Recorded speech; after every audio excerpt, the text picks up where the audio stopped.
some straps on my Instagram page, and there was a lot of interest on how I created these straps. This strap is actually a vinyl strap.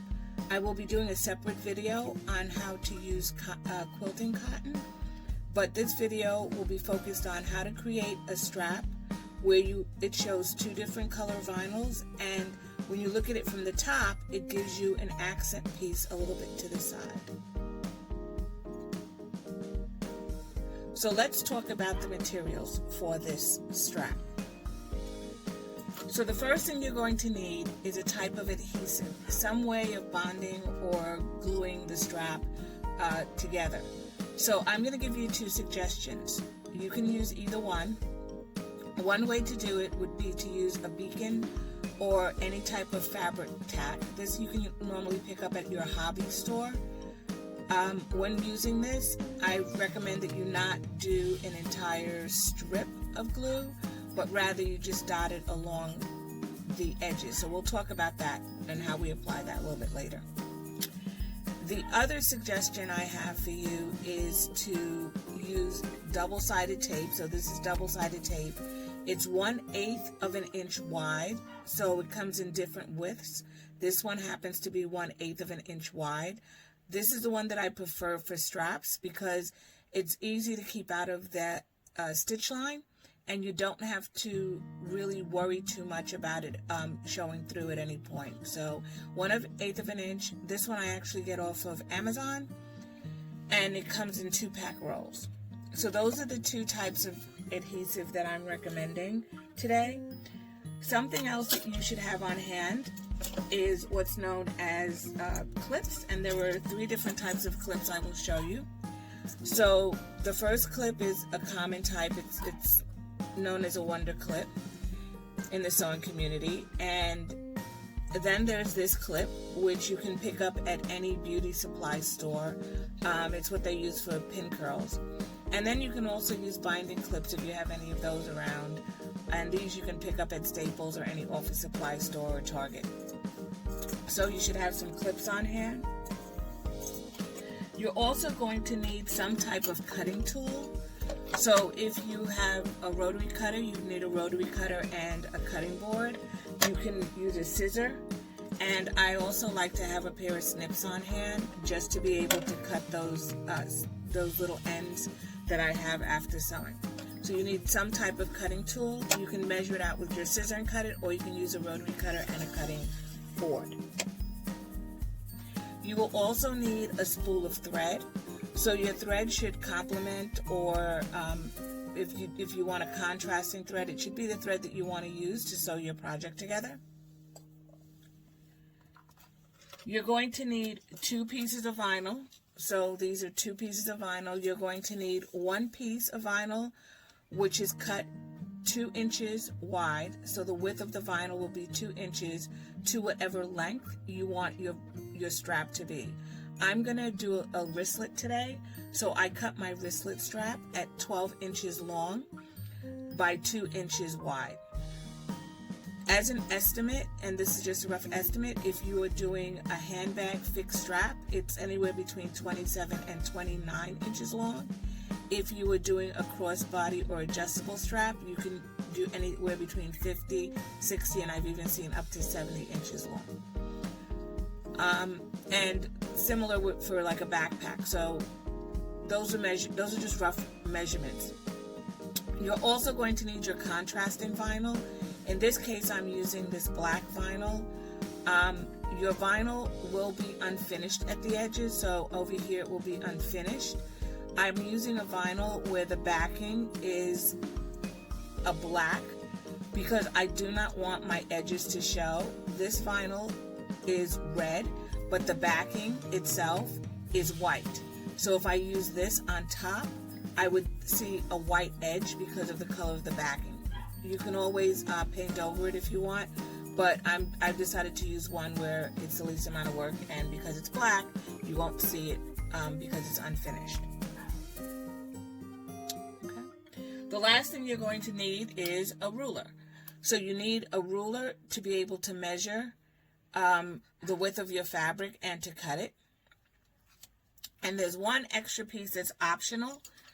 and that is a piece of waterproof canvas. And this one, it doesn't have to be the same color. It could be any color. It could be purple, green, whatever color you want. You will not see it. This is to stabilize the strap so it doesn't stretch. Waterproof canvas has no give and no stretch, so you can use any fabric that does not have any give or stretch, or any material that you can find. You don't have to use it. It is an optional piece of material that I find helps my straps not to stretch over time. So once you get those supplies together, come on back and we'll start sewing our straps.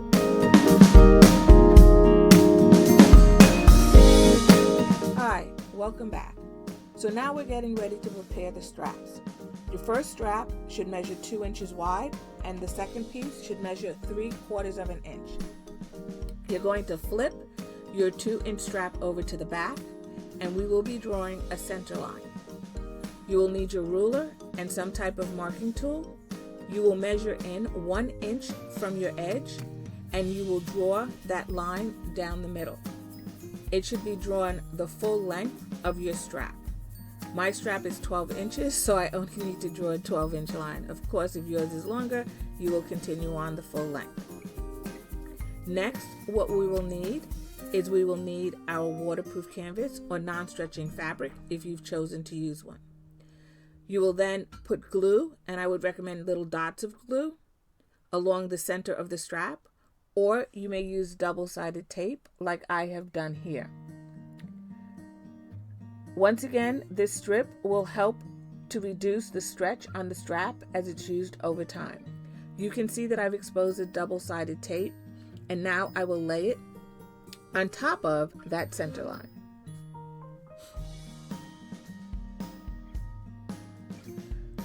We will be folding in the edges, so we will need to mark another center line down the middle again. So once again, 1 inch from your edge, you will mark on top of the waterproof canvas a center line down the middle.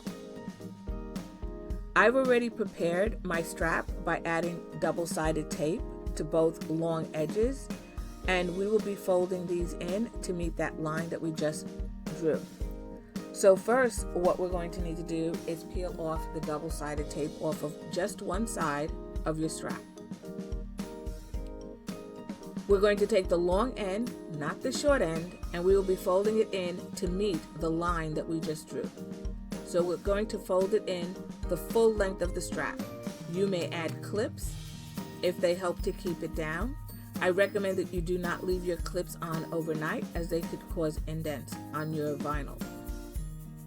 So we will do this until we've completed all of one side of our strap.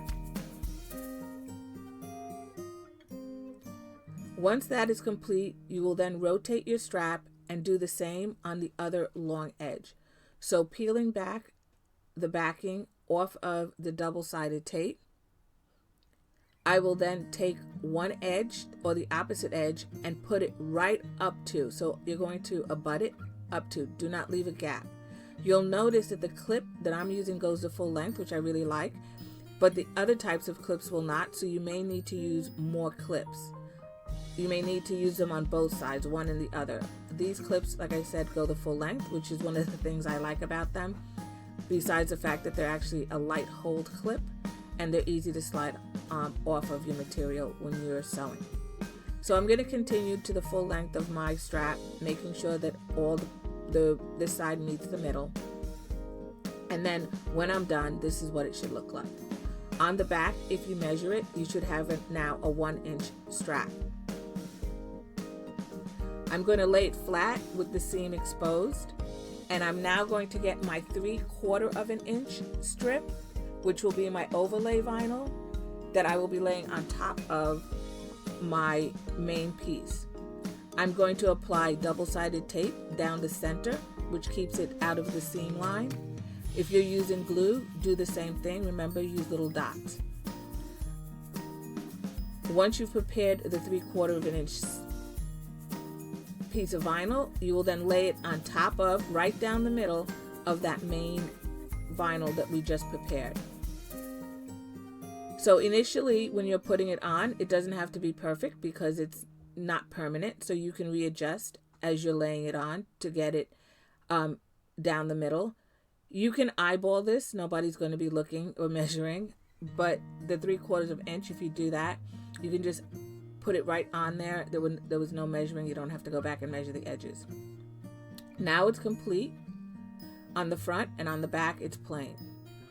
You're going to take your thread, and I'm using a contrast thread, and I wanted to show red on the top and red on the back, so I'll be using it for both my top stitching and my bobbin thread. Once you've prepared your strap, come on back and we'll begin sewing.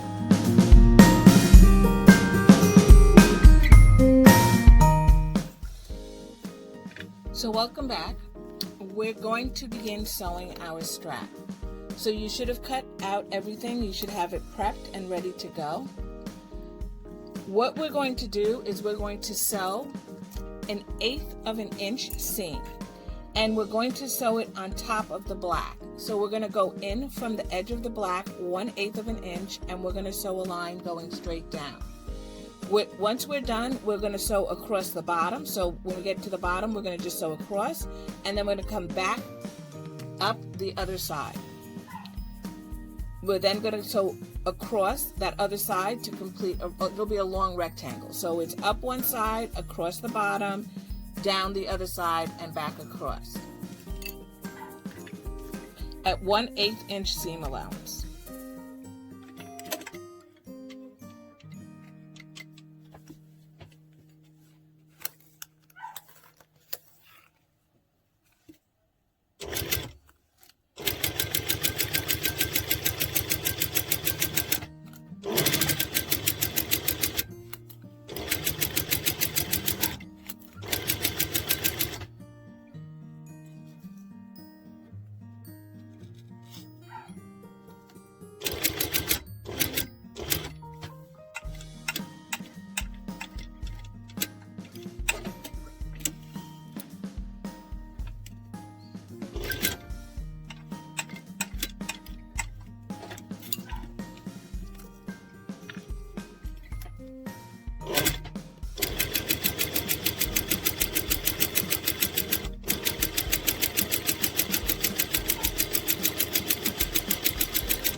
So once you're done, and it doesn't matter how the ends look over here, because I will be hiding them in a piece of hardware, so you will not see it. This will be a wristlet strap, and you will not see it. So once I'm done, it will be totally complete and finished. If you are not using any type of hardware, and you want to make sure that when you get to that edge, that end stitch, you leave the needle down in the down position before, lift your presser foot, pivot, and then sew. So you want to make sure that the needle is in the down position before you pivot and lift your presser foot and pivot. So I've sewn down one side, across the bottom, back up, and then across the top. So once you're done, this is how your strap should look.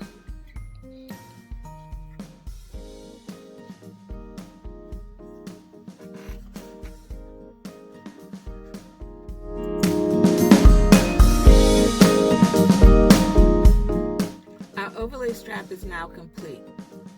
I've turned mine into a wristlet key fob by adding some hardware to the bottom. I hope you've enjoyed this video, and thank you for joining me. Remember, if I can sew handbags, so can you.